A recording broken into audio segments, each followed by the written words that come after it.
Shalom everyone, this isツァルファティand I'm live from Galilee, from Israel. This is going to be a short update, but I'm going to wait a few seconds for you to join me, okay? So again, quick update, and please share it right now so more and more people will join. It's a very important update, okay? So again, I'm outside of my house. Behind me, it's the Jezreel Valley and non-stop flights of F-16s. Takeoffs and landings from the Ramat David Air Base.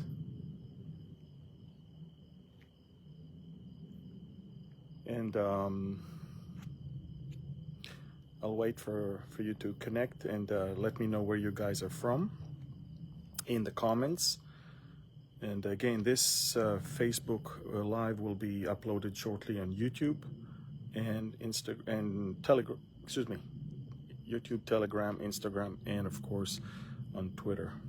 But let me know where you are from, and again, press the share button right now.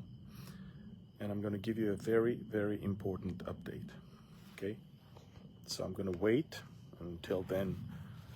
Let me see if I can see in that small screen. Okay, I see people from Mississippi and Wisconsin.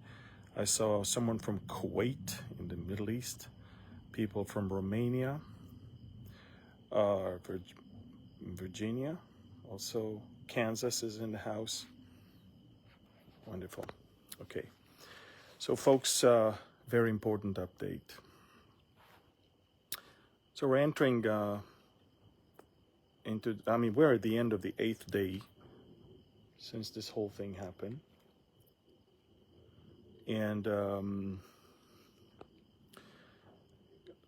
let me explain two things.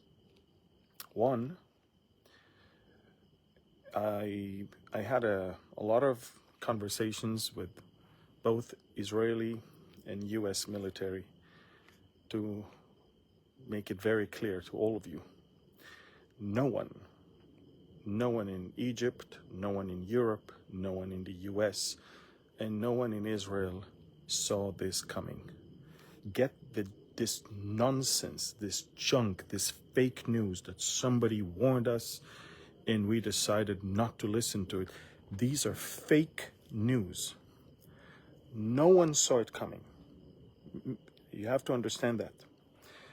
There were indications of something during the night, as I already told you during my update, but no one saw this coming. Okay, so you understand. But now let me tell you what Hamas, Iran, and Hezbollah also didn't see coming. Okay, because no one saw it coming on our end, it was too easy, too good, and too successful for Hamas, to the point that Iran did not take in consideration that Israel is going to declare war and wipe out Hamas completely, and probably Gaza completely. And by the way, when I say Gaza, make no mistake, there's two Gazas. People think that it's just the building that you see above. No. In the buildings that you see above, there are civilians, but there's also rocket launchers. But there's another Gaza, which is under the ground. Two different Gazas. And Israel is now destroying the top in order to have a ground maneuver and then destroy the underground Gaza. Okay, so these are things you need to know.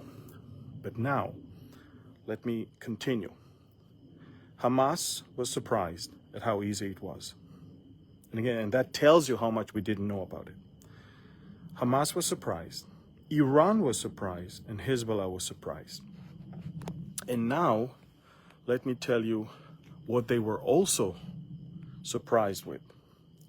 They were surprised with Israel wanting to, or going all the way in to completely destroy Hamas. But they're also surprised at the U.S. response and all in all of the Western world response that is unequivocally standing by Israel and allowing Israel to go all the way. They were also very surprised to see U.S. military support. When I say military support, may I tell you, there are U.S. troops on the ground here. There's U.S. troops here, there's U.S. Special Forces, there's U.S. airplanes, there's U.S. ammunition, there's U.S. Naval vessels. The United States military is in its full presence here. And that one, Hezbollah and Iran did not see coming.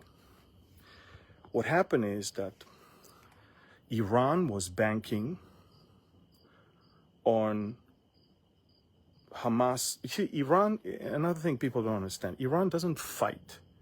Iran had established the Al-Quds force to go and create cannon fodders. I mean, to create some meat for the grinder. They created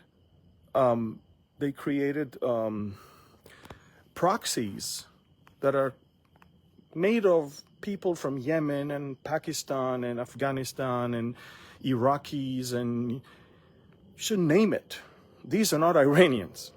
And Iran trained them and equipped them and armed them and financed them. Because Iran does not. This whole thing is so Iran will not fight, but everyone else will fight for it. And the first people Iran wanted to slaughter or to offer on the altar of annihilation of Israel were the Palestinians, as always. They're the cheapest blood they can, Iran can find around. So now they just sacrifice the Palestinians, and they're keeping Hezbollah in the north to be their vest to protect them. That's why they're not using the Hezbollah right now. I mean, there's American troops. They do not want Hezbollah to be completely wiped out the way Hamas is being right now. And that's why there's no war with Hezbollah right now. There's U.S. forces to make sure that there's no war with Hezbollah right now. My point is, the U.S. presence surprised them. And now, actually, they need Hezbollah to stay and not to be wiped out. This is why all we have is little skirmishes along the border, rocket here, rocket there, but there is no full-out, war between the two. And by the way, it serves our purpose.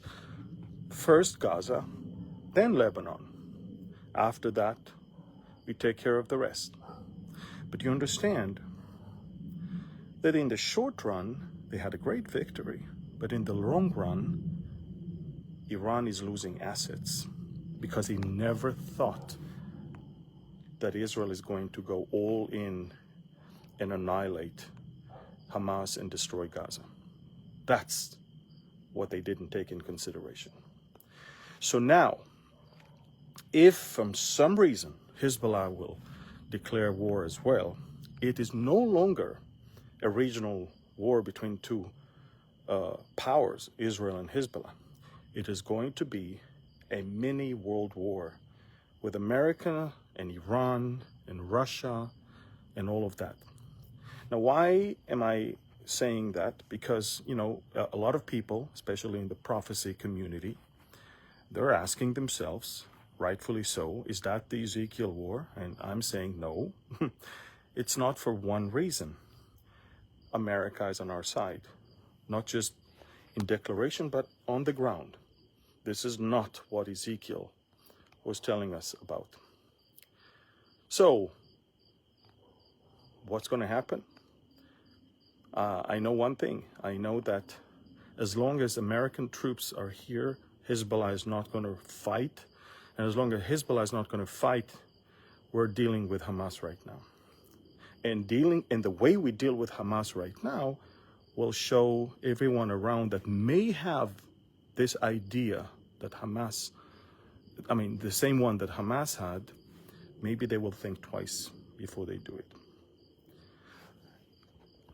Now, having said that,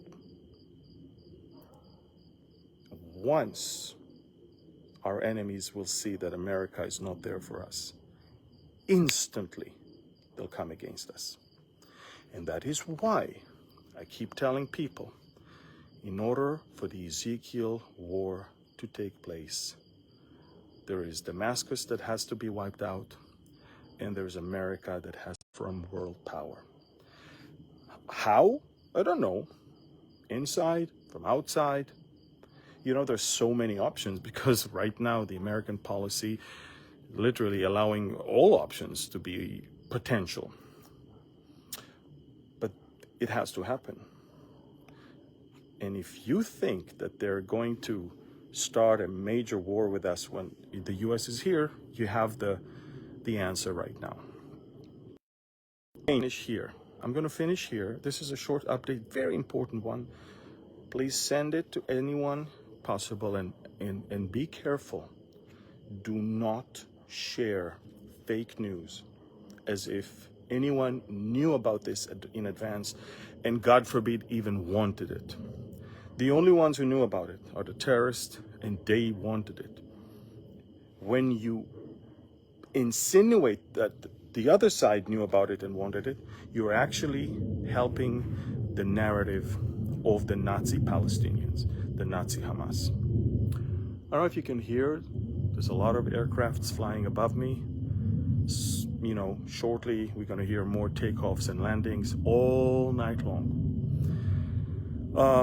Israel has announced that shortly a ground invasion will take place. And again, if you're smart, you only start a ground invasion when you know that nobody's waiting for you above the ground.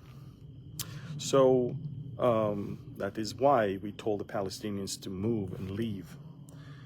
By the way, there's a big lie of the Palestinians that is echoed by some Christians as well, as if Israel told the Gazans to leave and then Israel bombed their convoys. No. Go to my Telegram channel and you'll see that actually it was a Palestinian explosion. It didn't come from the air, it actually came from the ground. And the Palestinians are roadblocking all the routes that are leading down south. They want Palestinian civilian casualties. They do not love their people. Hamas could care less about people. All they care about is preserving power. And they'll do whatever it takes to preserve their power right now, because they're about to lose it. What else I wanted to tell you is that I also posted a video that shows you that all of those innocent civilians in Gaza are cheering up every time a barrage is fired towards Israel. Now, let me tell you something.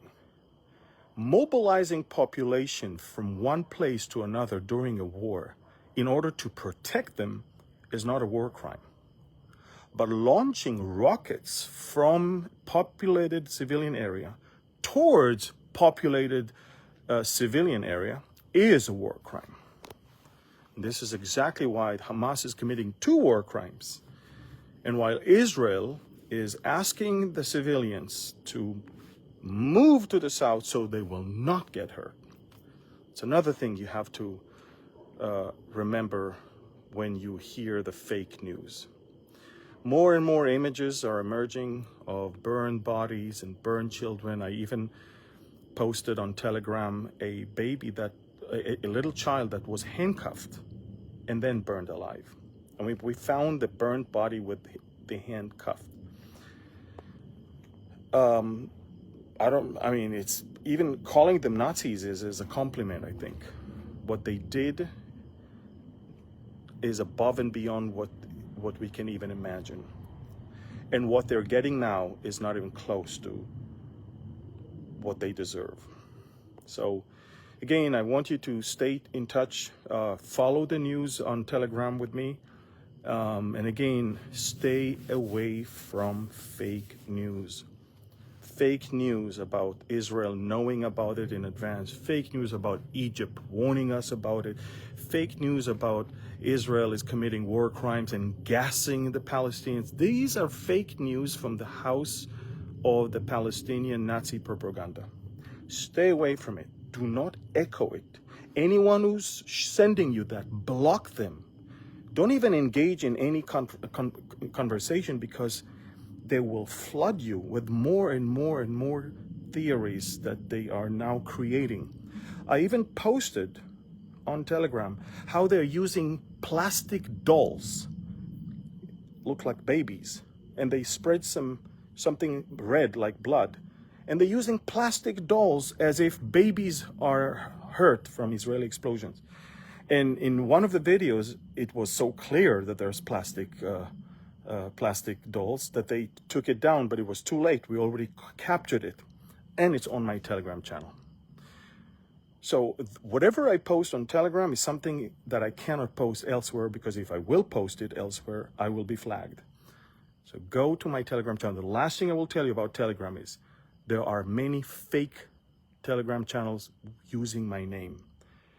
The only Telegram channel is the one with over 400,000 subscribers. Do not follow others, because what the others are doing is they're faking, they're pretending to be me, and soon enough you'll get requests for money for some crypto accounts, and they will also give you fake news as if it's from me. My only Telegram channel has more than 400,000 followers. That's the only one you need to follow with my name. Everything else, there is one channel with 12,000 people. There's 12,000 people who think that they are actually watching my channel, and they're not. It's a fake, it's someone imposter. So just make sure that when you follow it, it's the channel that has over 400,000 subscribers. All right, listen, thank you. God bless you. Pray for us. And